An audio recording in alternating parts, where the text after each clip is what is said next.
Hey, we're still live here at E3 at PlayStation, and the hits keep coming. I'm joined by David Cage. Hi. You are director at Quantic Dream, and you are working on this really fascinating game, Detroit Become Human. I was talking to Sean Layden earlier. I was talking to Scott Rohde. We were raving about this thing. Tell me, give me the elevator pitch on this Detroit Become Human. Oh, I'm very bad at elevator speech. I'm the worst person on earth. If you give me an hour, then I can be good, maybe. But no, I mean, Detroit is a neo-noir thriller. It's set in a near future in the city of Detroit, of course, Michigan. And in this future, there are androids that look, speak, move exactly like human beings. And they have replaced human in most common jobs. Wow. So they are teachers, workers, babysitters, whatever. And they look exactly like human beings, but they are machines and they are treated as such. So in Detroit, you are going to play only androids, because we didn't want to create another story where the humans would be the good guys and the androids the bad guys, right. and they have a virus and you want to kill them before they kill you. We wanted to take a different angle and say, okay, what if they were the good guys and we humans were the bad guys? Fascinating. So that's exactly the starting point. And some androids in this world start to have a strange behavior. I mean, they start to leave without any reason, or they commit suicide, which is really strange for a machine, of course. And some of them, few of them, start to have an aggressive behavior against humans. So there's obviously something wrong with them, but we don't know what. And that's really the starting point of the story.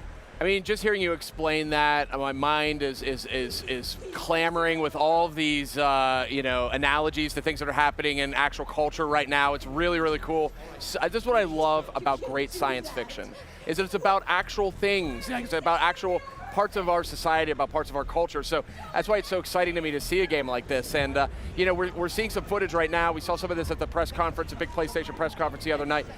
You guys have done Heavy Rain, you did Beyond Two Souls, actually going even further back, you did Fahrenheit, or as it's known here in the United States, Indigo Prophecy. Which name do you like better, by the way? Fahrenheit. Yeah, I do too, I think.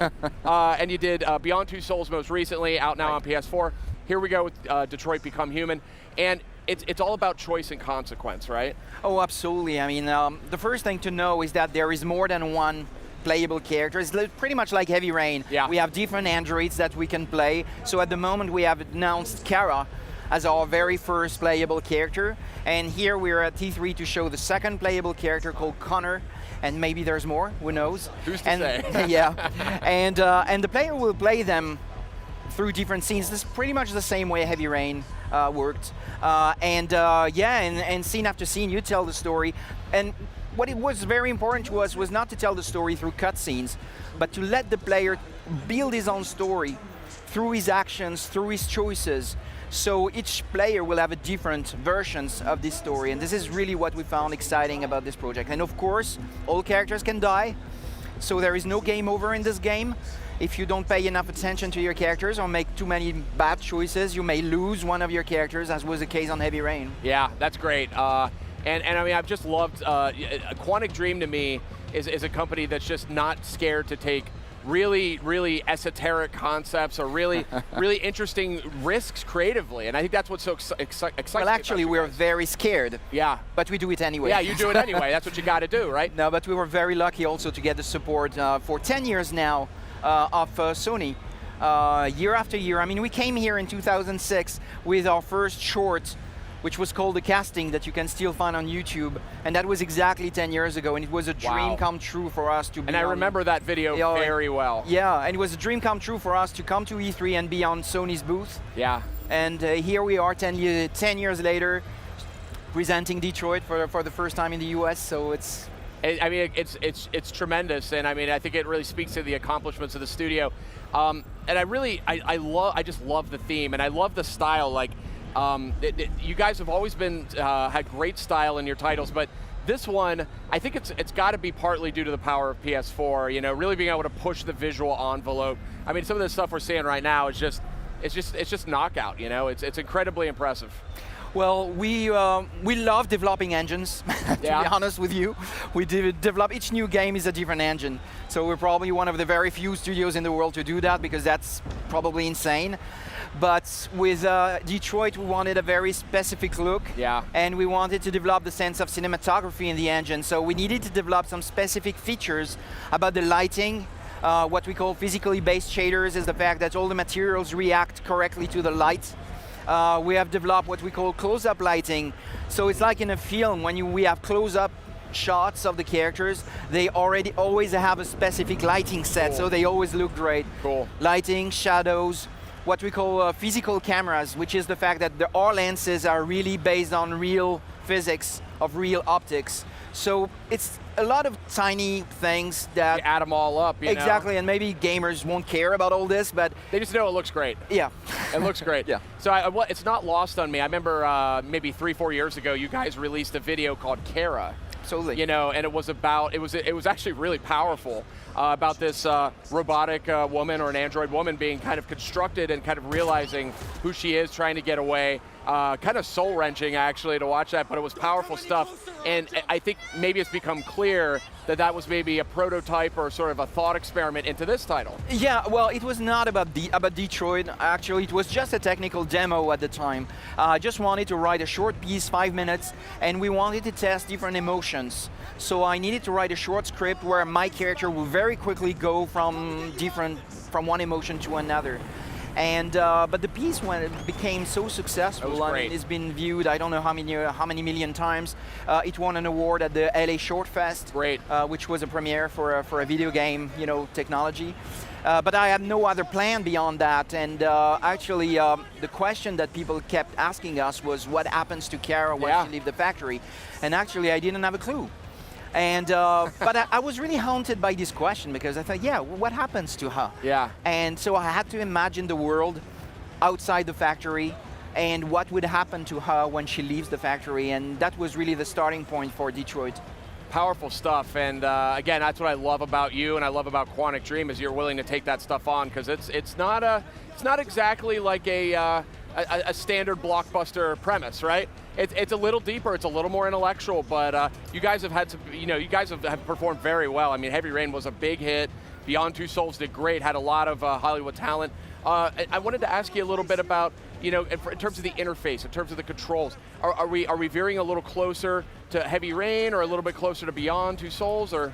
Well, you know, game after game, we try different things. So we try different interfaces, and we always try to see how we can improve the way we tell stories through gameplay. Sure. And here, I would say, no, it's a more traditional interface. We want a very simple, classic interface, because we want the challenge to be in the mind of the player and not necessarily just on his thumbs. Sure, yeah. So you navigate, you explore this environment, because I know that when we present our games, the first thing people ask is, okay, I get the story, it looks great, but how does it play? What is there to play? Is there just a series of cutscenes? No, I mean, game after game, we try to explain that, no, you're in control of the character, you really decide what you want to do, you interact with your environment, you interact with the other characters, and your decisions shape the story. And what we want to do with this game is really the most bending experience, the most branching experience we've ever created. And really, again, letting the player tell his own stories through his interactions. So one of the big themes coming out of this PlayStation's press conference and E3 in general is the rise of VR. And VR is, you know, becoming bigger and bigger and bigger. I can only imagine for somebody like you, you're really invested in storytelling, you love sort of interactive storytelling. VR must be very interesting to you. I mean, what are your thoughts about it? It is very interesting. It's, you know, to be honest with you, when I first heard about it, I was kind of skeptical. Like, okay, we had 3D before, you know, and it didn't make it, and we had different ideas like this that never came together, really.